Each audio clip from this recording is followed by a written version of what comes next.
Hi everyone, I hope everyone is doing fine. So if you are an UPSC aspirant जो अभी अभी सोचा है कि मुझे यूपीएससी के लिए तैयारी करना है, तो ये वीडियो आपके लिए है। फर्स्ट हम जानते हैं यूपीएससी एग्जामिनेशन जिसे हम सिविल सर्विस एग्जामिनेशन भी कहते हैं। ठीक है। सो ये यूपीएससी एग्जामिनेशन टोटल तीन स्टेजेस में होता है। सबसे पहले होता है prelims, then comes mains and last होता है इंटरव्यू। ठीक है। प्रीलिम्स प्रीलिम्स में एमसीक्यूज होता है, आपको कोई रिटन एग्जामिनेशन नहीं होता है प्रीलिम्स। मेंस रिटन एग्जामिनेशन होता है, आपको क्वेश्चंस के आंसर लिखना पड़ता है मेंस में। Basically it's a written examination. Then you will be having interview. Interview के बाद आप अगर अच्छे स्कोर कर पाते हो मेंस और इंटरव्यू के मार्क्स को ऐड करके, then you will be allotted ranks and based upon your ranks and based upon your preferences आपको सर्विस एलोकेट किया जाएगा। वो चाहे आईएएस हो, आईपीएस हो, आईआरएस हो या फिर जो भी अदर सर्विसेज यूपीएससी में है, उन सभी सर्विसेज को आपको अलॉट किया जाएगा based upon your rank and your preference.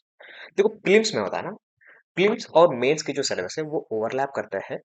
So there is no need for separate preparation. मैं प्रीलिम्स के लिए सेपरेट प्रिपेयर करूंगा और मेन के लिए सेपरेट प्रिपेयर करूंगा, ऐसा नहीं होता है। आपको साथ ही प्रिपेयर करना पड़ेगा। ठीक है, प्रीलिम्स और मेंस के लिए।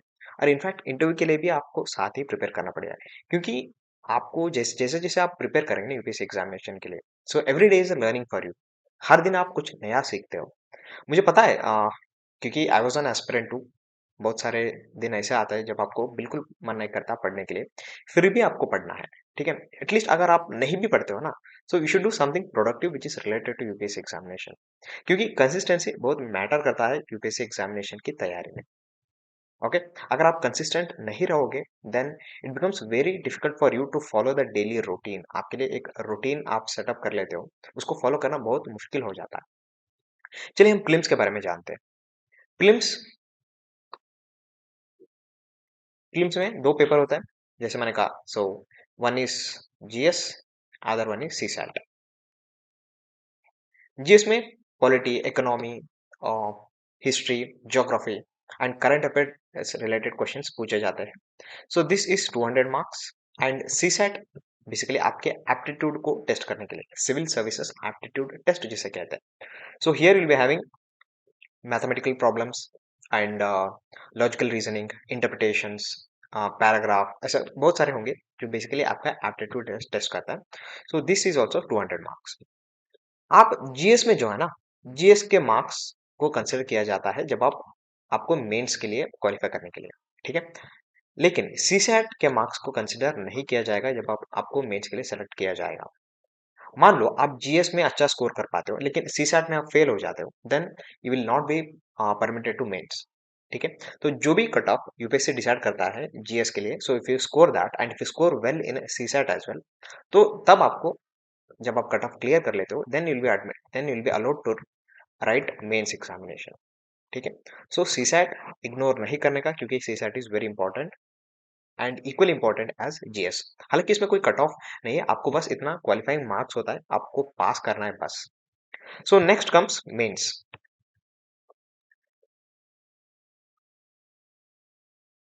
मेंस में ऐसे होता है, जनरल स्टडीज जिसे हम जीएस कहते हैं, ऑप्शनल सब्जेक्ट्स होते हैं एंड दो कंपलसरी पेपर्स होते हैं लैंग्वेज के। ठीक है। एक होता है इंग्लिश विच इज कंपलसरी, और दूसरा होता है language of choice. Language of choice, LOC जिसे हम कहते हैं। ठीक है। अभी के वीडियो के लिए हम एलओसी कहते हैं। सो ऐसे which is of 200 marks. 200 marks का ऐसे होता है, आपको दो टॉपिक पे ऐसे लिखना होता है एंड चॉइस ऑफ टॉपिक्स आपके पेपर में दिया जाएगा।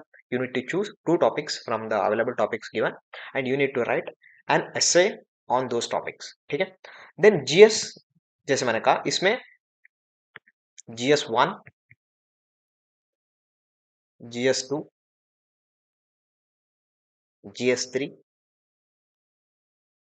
And GS 4। जीएस 4 को एथिक्स का पेपर ही कहा जाता है। ठीक है। सो जीएस 1, जीएस 2, जीएस 3, जीएस 4 का सिलेबस ऑलरेडी मेंशन है यूपीएससी के जो सिलेबस है उसमें।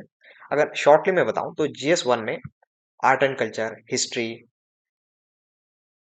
हिस्ट्री, आर्ट एंड कल्चर या फिर ज्योग्राफी के बारे में मेंशन्ड है।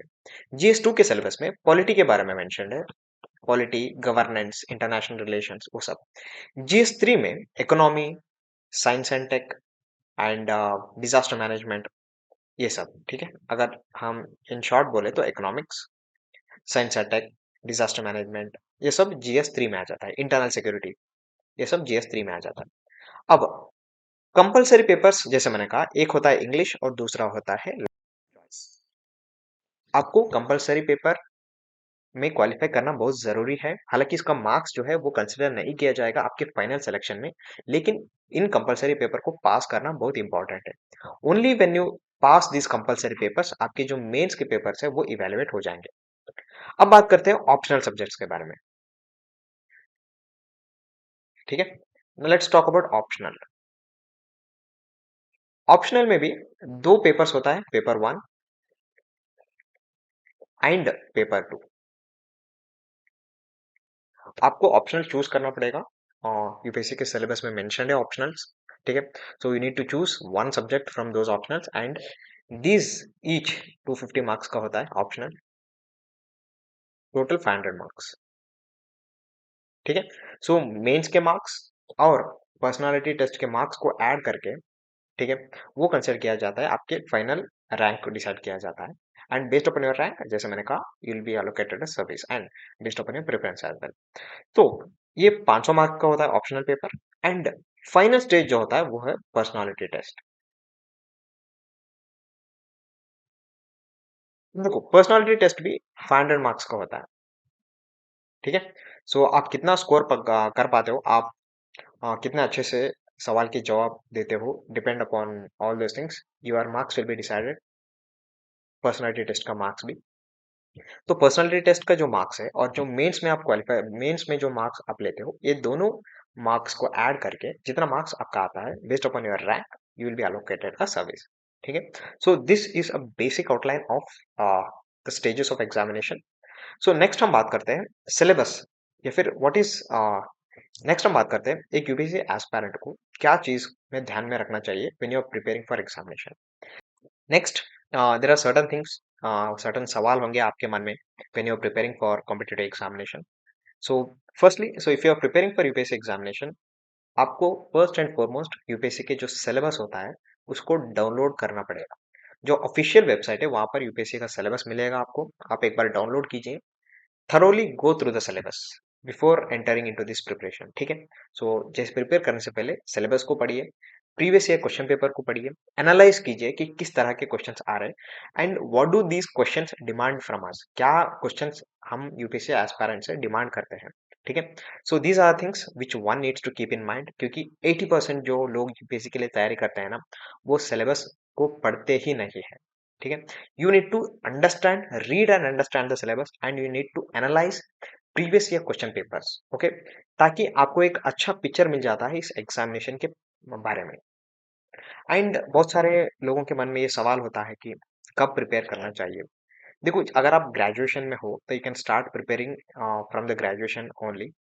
इफ यू अब अगर आप जॉब में हो then I personally suggest you to prepare with job, resign मत कीजिए, at least for 2 years prepare from your comfort of your job. अगर आप जॉब में हो तो साथ ही साथ प्रिपेयर कीजिए, एक अटेम्प्ट भी दीजिए। अगर आपको लगता है कि नहीं मुझे जॉब छोड़ के प्रिपेयर करना, only then quit your job और resign from your job and prepare for this examination.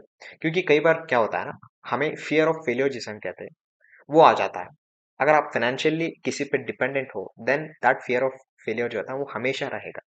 So it's better आप फाइनेंशियली इंडिपेंडेंट हो then you prepare for this examination. बहुत लोग कहते हैं ना plan B UPSC plan B, लेकिन यूपीएससी का जो एग्जामिनेशन है वही आपको प्लान बी होना चाहिए, ना कि plan A. Because if you look at the selection ratio of this examination वो बहुत कम है। So better consider this as plan B rather than considering anything else as plan B other than UPSC, okay? So UPSC should be your plan B not plan A. Plan A क्या होना चाहिए, आपको financially independent होना चाहिए, एक job आपके पास होना चाहिए, ठीक है? अच्छा, आप अगर जॉब के साथ प्रिपेयर कर रहे हो तो later on you can resign, लेकिन अगर आपके पास जॉब ही नहीं है, डायरेक्टली आप इस एग्जामिनेशन में एंटर करते हो, तो फियर ऑफ फेल्यूर कहीं ना कहीं रहता है, क्योंकि ये एग्जामिनेशन कोई 1 साल का नहीं है, ठीक है? This examination is not going to be cake walk. Sometimes it takes 3 years, 4 years, 5 years, 6 years and 7 years as well to qualify this examination. So इसमें बहुत सारे stages आता है एक aspirant के life में, depression, anxiety, stress. So you need to cope, you need to cope up with all those things as an aspirant. You need to be mentally strong. ठीक है, आपको अगर mentally strong रहना है तो I suggest you to be financially independent. ठीक है। Next question जो एक एस्पिरेंट के मन में आता है वो है कि कोचिंग, क्या मुझे कोचिंग लेना चाहिए या नहीं लेना चाहिए? अगर मैं कोचिंग ले भी लूँ, क्या ऑफलाइन लेना चाहिए या ऑनलाइन लेना चाहिए? देखो, कोचिंग जो है ना, it is nether necessary not sufficient. ये मैं नहीं कह रहा हूँ, जो लोग टॉप कर चुके हैं वो कह रहे हैं। एंड ये आपको तब पता चलेगा जब आप कोचिंग ले लेते हो। ठीक है, आज के टाइम पे बहुत सारे ऑनलाइन रिसोर्सेस हैं, यूट्यूब है जहाँ से आप सीख सकते हो and you can actually qualify this examination. And trust me, there are many people who have qualified this examination without going to coaching. So ये आप पे डिपेंड करता है, आप अगर फाइनेंशियली स्टेबल हो then you can take coaching, अगर नहीं है तो it's not necessary as well. ठीक है, देन कम्स ऑनलाइन या ऑफलाइन। देखो, आप अगर, ठीक है, ऑनलाइन से पढ़ना कंफर्टेबल फील करते हो एंड आपके घर में एक कंडूसिव एनवायरनमेंट है कि पढ़ने के लिए, देन कैन चूज ऑनलाइन। और एल्स आपको ऑफलाइन चूज करना पड़ेगा if your house do not have that environment for study. जब आप ऑफलाइन भी चूज करते हो ना, there are certain things which you need to keep in mind. जो भी लोग यूपीएससी के लिए कोचिंग के लिए एनरोल करते हैं ना, they are not equally serious about this examination. ठीक है, सबको किसी न किसी को प्रूव करना है। किसी का ब्रेकअप हो गया, ठीक है, किसी को प्रूव करना है कि हम क्या चीज है, इसलिए एंटर कर लेते हैं। ठीक है, so not everyone who joins the coaching institute is serious about this preparation. ठीक है, तो मेक श्योर दैट आपका जो फ्रेंड सर्कल है वो ऐसा बनाइए ताकि ये आपको इस एग्जामिनेशन के लिए हेल्प करे, ना कि आपको डिस्ट्रैक्ट करे फ्रॉम योर गोल। ठीक है, so this is for today and we will meet in the next video. मैं अगला फिर एक वीडियो लेके आऊंगा। आपके जो भी सवाल होंगे I will try to answer these questions through videos and also bring एक वीडियोस लाते रहूंगा मैं इस पूरा यूपीएससी प्रिपरेशन के लिए। So if you like this video please subscribe to my YouTube channel. Thank you.